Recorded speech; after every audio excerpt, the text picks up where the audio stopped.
sorry, okay, the second thing that I want to address, right? The word Kaffir. Now, that seemed, recently I saw it all over, you know, the media where some Muslim had used the word Kaffir and they were outraged. The media was like really upset, or some of these, you know, broadsheets and were really upset about this Muslim guy using the word Kaffir about them. And they were like, oh look, you know, derogatory term, you know, this guy's got a job, why has he still got a job, right? And I want to start again, I want to think about this word Kaffir. Now, Kaffir is used by God in the Quran to indicate a disbeliever. It's a theological argument, right? It's a theological point. God himself says, right, there's believers and there's disbelievers. The believers are called Muslims and the disbelievers are called Kafirs. Why is that so offensive?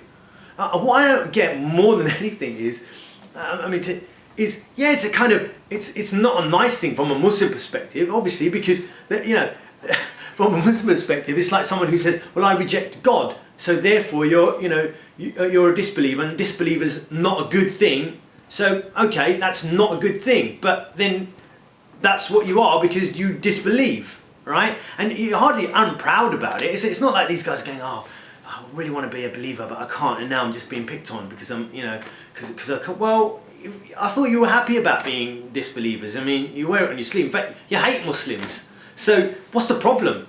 You know, get a tattoo done in your arm like a lot of these American soldiers have, and call yourself Kaffir. What's the problem? I don't really get why you're so offended. But more than anything, what I don't get about these right-wing guys who are offended by this term is they're the same guys who are calling Muslims Islamists, jihadists, extremists, radical, so they can label us anything they want. We have no choice in the matter. You know, that journalist that called me up, first thing is, you know, he's shooting words like Islamist and are you an Islamist and blah, blah, blah. What the hell? I never chose the word Islamist. I'm a Muslim. 1400 years we've been on this earth. I haven't even heard the word Islamist till these guys started using it. So they can label us whatever they want, and how 1 billion Muslims feel about it, they can give two hoots. But we use the word Kaffir that is 1400 years old, that God uses in the Quran, and we're supposed to go, whoa, you know, you're offending people here. Well, don't offend us. You can't dish it out and then not take some back. You know, I don't really get it. You know, Kaffir to me is a mild thing. You know, you're lucky you don't get called the B word or something. You know, it just does not compute how they got the cheek to complain about that.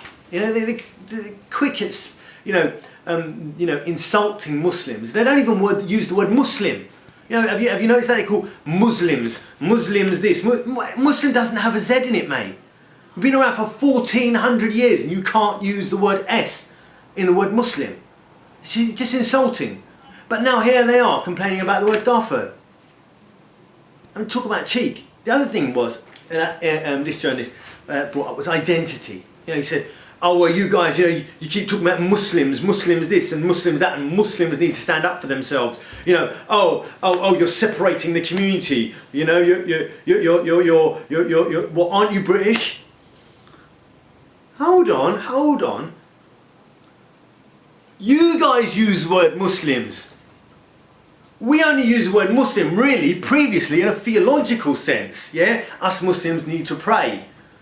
But as a political sense, it's more to do with these right-wing racists and their mates in the media than it ever is with us. Yeah, they push the word Muslims, identity of Muslims. Anything there's a negative about, it's a Muslim. If Muslim wins gold in the Olympics, then he's British. Mo Farah wins gold. You know, another great medal for Britain. Paedophile in Bradford. Oh, look at these Muslim paedophiles, man, what they're doing in our country. You can't have it both ways, guys. When we use the word Muslim, then, oh, why are you separating, you know, people in this country? You're all British. And then I open a newspaper and you're going Muslim paedophiles or Muslim terrorists or Muslim, you know, extremists or Muslims don't understand freedom of speech or you don't understand our values. What do you mean your values? So who's separating things there? Again, you can't have it your way, both ways. You're just hypocrites. Either we are part of Britain and then don't mention the word Muslim because you obviously think it separates people. I'm cool with that. Just, you know, mention British people. But if you don't do it, then don't blame us for reacting, because we're reacting to the demonization of us. So, you know, really, again, pretty cheeky, isn't it? Pretty, you know, trying to pull a fast one there by claiming that Muslims are trying to be the other by calling themselves Muslims or talking about Muslims standing up for themselves.